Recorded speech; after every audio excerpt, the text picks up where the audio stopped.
One of my favorite things to do is to take a nice bath when it's kind of dark outside and I can light candles and put them around the bathtub. There's just something super peaceful and just feels good. It's just relaxing about doing that. My sweet friend of mine gave me a candle for my birthday. I'm going to show it to you here. Isn't this a beautiful candle? Very nice. Casablanca Lily is what it's called. And when she gave me this candle, I thought, oh, I'm just going to put it around my bathtub. That'll be just a fun addition. Well, when I set this beautiful candle next to my other candles, I realized how old and ugly my other candles were. Some of them, I'm embarrassed to say, I've had for so many years. I don't even know how long I've had these candles. And I'm one of these people that I don't want to throw my candles away because what if the electricity goes out? Or, what if I need them for something? I need to be able to have light if there's a power outage. So I hang on to my candles just in case, even if they're old and ugly. But these I had actually set by my bathtub and I was trying to use them up because I don't like to waste things. But when I set this new candle next to them, the contrast was so stark.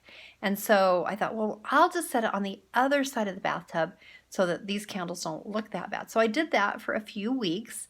And then one day I just thought, this is ridiculous. These candles, they're hideous looking next to this new one. They're just hideous looking and I didn't realize it. You know how you get used to stuff? So I just didn't realize how hideous looking they were, even not next to the new candle. It just took having a new candle for me to realize how bad they looked. So I finally decided to throw them away. It was a big step for me to throw away a candle. I'm ashamed to say, but yes, it was hard. But I threw them away. And then I just had the new candle there and it looked so much better. On my blog, there's pictures of my old ones and then pictures of my new ones in place. So if you want to see the pictures of the other candles, you have to go to my blog, which is at happinessinmotion.blogspot.com. And there's hyphens between happiness and motion.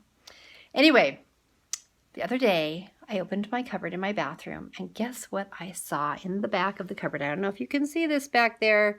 See those? There's some more old ugly candles that I couldn't throw away, but they're not nearly as ugly as the first ones I threw away. But look, I've got this candle and it's all like discolored. You can see where it's been in the sun on that side and not in the sun on this side. And then and it's like not very much use. Then I've got this candle that I really like the smell of and it's like 3/4 of the way gone. It's probably been 3/4 of the way gone for 10 years. And then this other one. This one, I have no idea where I got this. It's like half gone. Oh, and on this side, it's got a lovely black mark.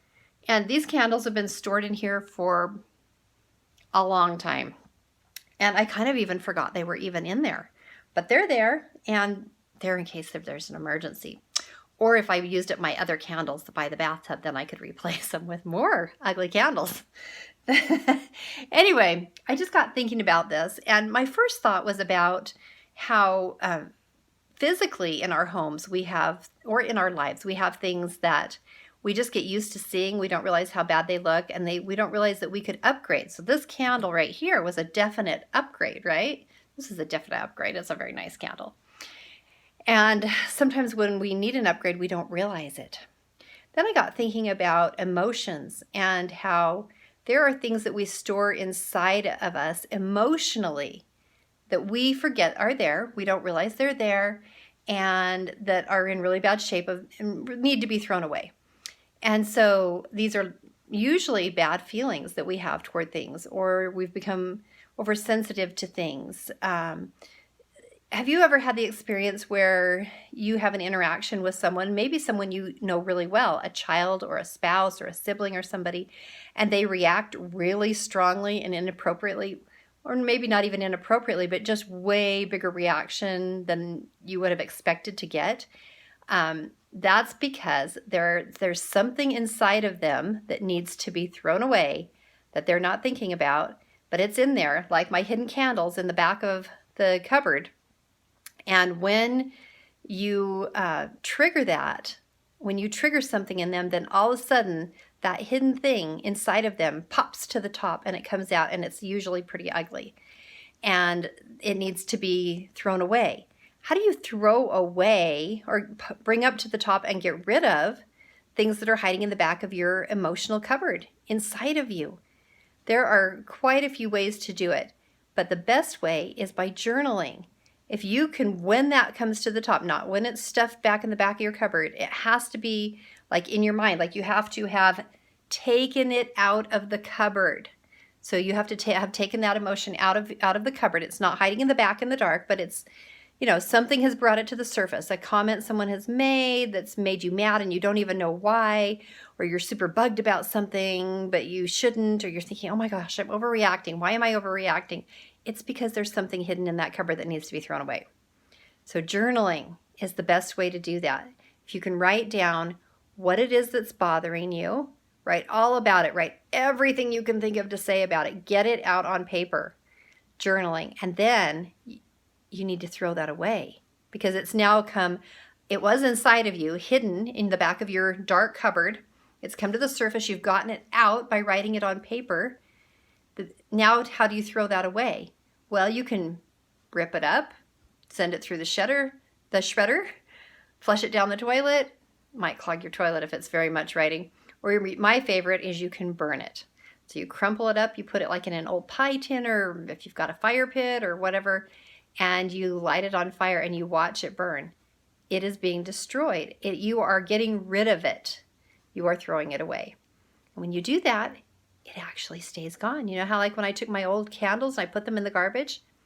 Well, they're outside of my house. That's like getting it out of your body. And then the garbage man comes and picks them up. I can't get them back.